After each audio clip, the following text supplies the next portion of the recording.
Pro tip number 1, bring tape with you. Pro tip number 2, duct tape. Well, duct tape works really great. Make a couple loops, put it on the back of the sign, and hang it at eye level.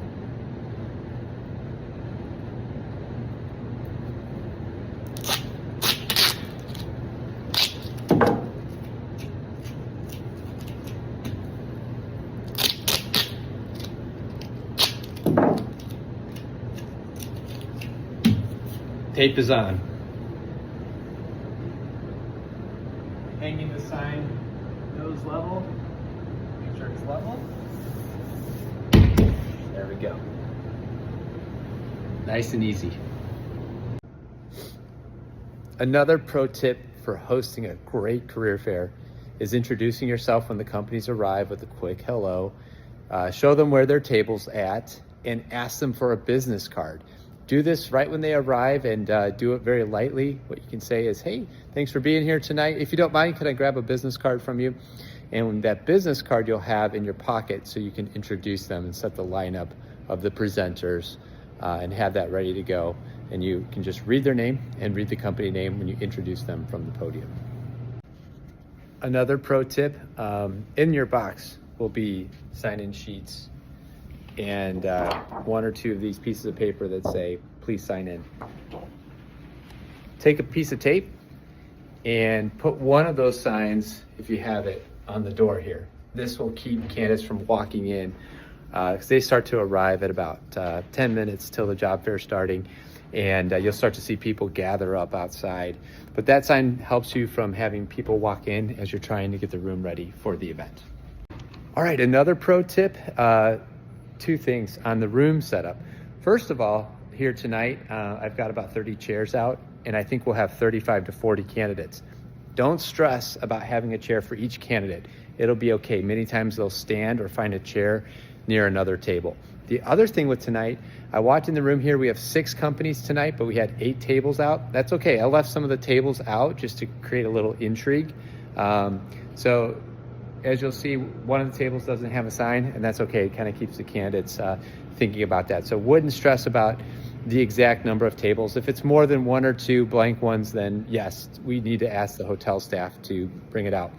Another little point here tonight is when I arrived to the hotel, the room where we had the dinner set up for the companies wasn't perfectly set. So I went to the banquet manager and asked him which room we're in. And so a lot of times we're in the restaurant, but tonight we're in a little small room. And I went in there and there's a ladder and some stuff on the floor, very unusual. So that's where this extra time, I just went back to the manager, the hotel manager, the catering manager, and asked them to fix the room, make it look a little bit better. So when you have this extra time at 4 o'clock, it can be helpful just to go and introduce yourself to the catering manager in case you had any last minute needs. So tonight that actually did happen. So we got everything squared away before the companies arrive. When the companies arrive, you want to master the short conversation with them. A pleasant hello with some energy, and show them which company are you with, and then they'll tell me. So I'm with Pavlov Media. It's one of the companies here tonight. I say, oh, great, your table's right over there. And I'll also mention, once you're done setting up, we do have food available over in the little side area here. Let me know when you're ready, and please help yourself to the food. When you get close to the career fair starting, you might have some companies lingering in the room. Just give them a little polite, hey, if you don't mind, I'll ask you to go over to where the food's at, and I'll come get you when I'm done with the candidates. Sometimes they'll ask why. And here's the reason why. The reason why you want to do that is when you open the door for the candidates, they'll come over and start to talk with them. And I always tell them it's like herding cats. So if they ask that, just say, hey, we just get the room. The room is just, we get it empty so that we can deal with the candidates. And I just do a short orientation with the candidates, and don't worry, I'll come back and get you from the other room. If they insist, they certainly are welcome to stay in the room, but it's a lot easier to do it if they're not there. And most of the time the companies will understand, and they'll pick up their stuff and go. Okay, so when you greet a candidate or a company, you want to master the short conversation. So keep it just to a couple minutes, keep it light. If it's personal, that's great. If they ask you about your involvement with the company, just tell them you're the host here for tonight. Sometimes they might ask where Kirk's at or where Dan's at or where one of our staff members is at, and you just say, oh, they're not here tonight, but I'm your host this evening, and really happy to have you here. So that's the best way to answer that question. You don't want to get sucked into a 30-minute talk about pets or something like that. Just kind of keep it light and find a way to bounce on out if it goes longer than just a couple minutes. You want them to have a good experience, keep a light touch, and we don't want to be hovering over them nonstop because they are here to fill their roles, and so that's we don't want to get in the way of that, but definitely want to make sure that they know that they're welcomed and they have some structure and where to go. So first is just pointing them where their table's at, introducing yourself as a host, asking for their business card, and then when it's time to get them out of the room, just letting them know, hey, we're about to get started. If you don't mind, I'll ask you to go to the dinner area over there, and I'll come get you once I'm done with the candidates. Another pro tip, when you do the presentation to the candidates, what I call the candidate presentation, the goal of it is to get them excited, right? So you want to give them some tips for the career fair, and you're certainly free to speak your own story into that or touch on the points that you think are important.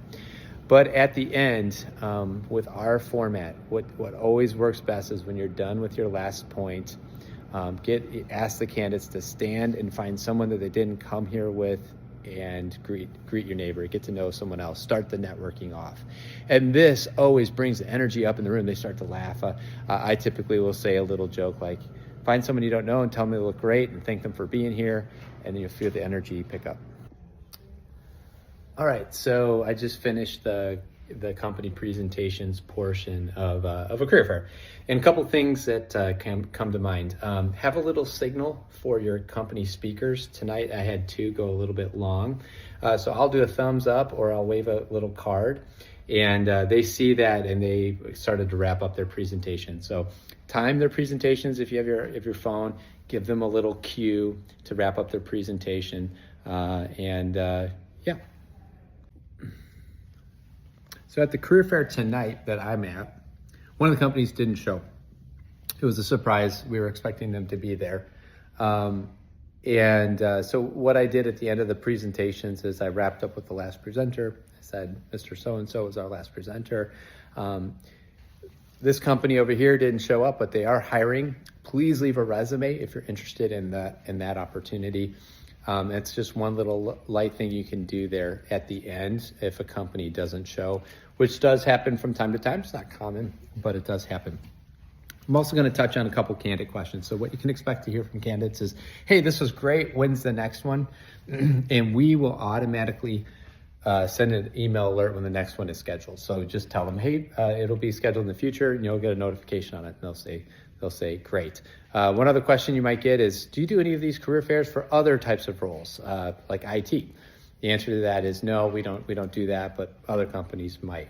So those are some of the quick little tips.